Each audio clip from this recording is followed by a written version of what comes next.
Hi guys, magandang araw. So, mayroon po akong gustong i-share sa inyo yung everyday use na ginagamit po namin dito sa aming bahay. So, mayroon po kaming vacuum na ang brand ay Retelo.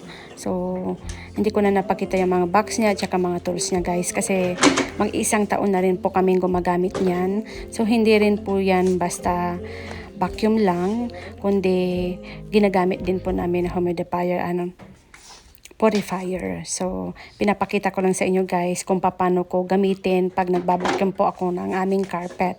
So, ang kinaibahan yan po sa mga regular na o typical na ibang vacuum guys.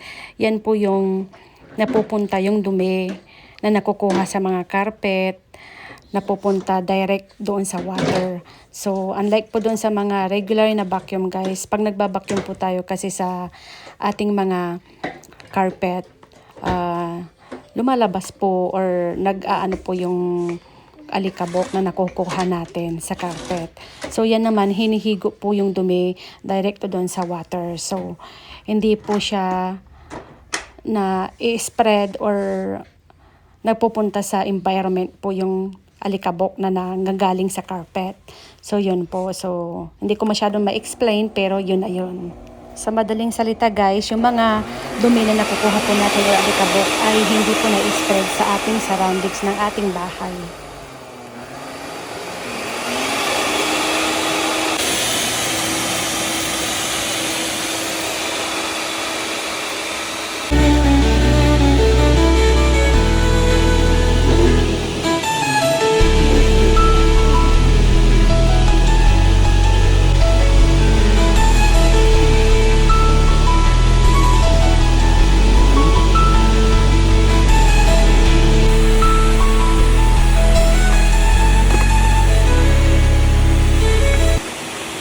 Meron din po siyang adjustable guys kung makapal po yung carpet na lilinisan nyo, pwede nyo ilagay sa number 4 o number 5. Pero kung yung mga carpet na maninipis lang o hindi masyadong mabalahibo, number 1 lang ang ilalagay nyo guys. So, ayan.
So ayan guys, tapos na po tayo nag-vacuum. So ito po yung kinagandahan lang pag nagba-vacuum po tayo guys sa bahay. Yung direct na po yung alikabok o yung mga dumi na nagpupunta mismo doon sa tubig. Maganda to guys, masala sa mga may bata pa tayo. So hindi nila madaling na-inhale po yung mga alikabok. Lalong-lalo po sa mga may asthma sa bahay.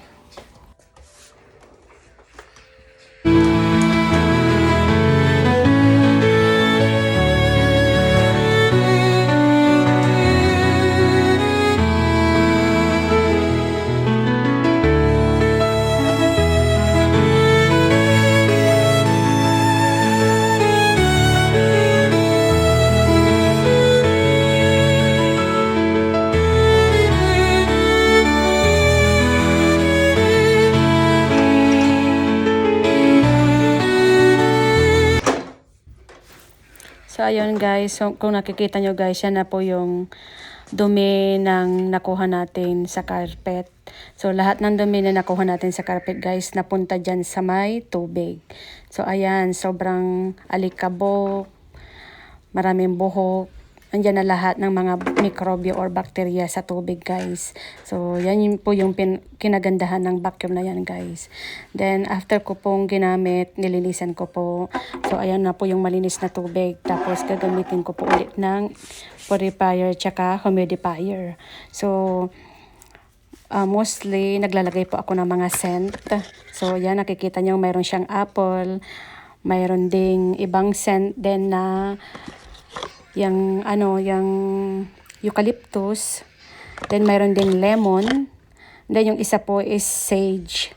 So ayan po yung mga iba-ibang scent na kasama dyan sa product na yan. Then mayroon din pong kasama din na antibacterial, 99.9% ng antibacteria. Pwede rin gamitin yan pag gumagamit po tayo ng humidifier and purifier.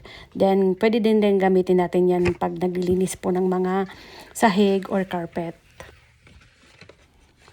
So, ayan, gagamitin ko na po siya. Dahil nagamit ko na po siya for vacuum, nalinisan ko na rin po siya. So, gagamitin ko po ng purifier and humidifier.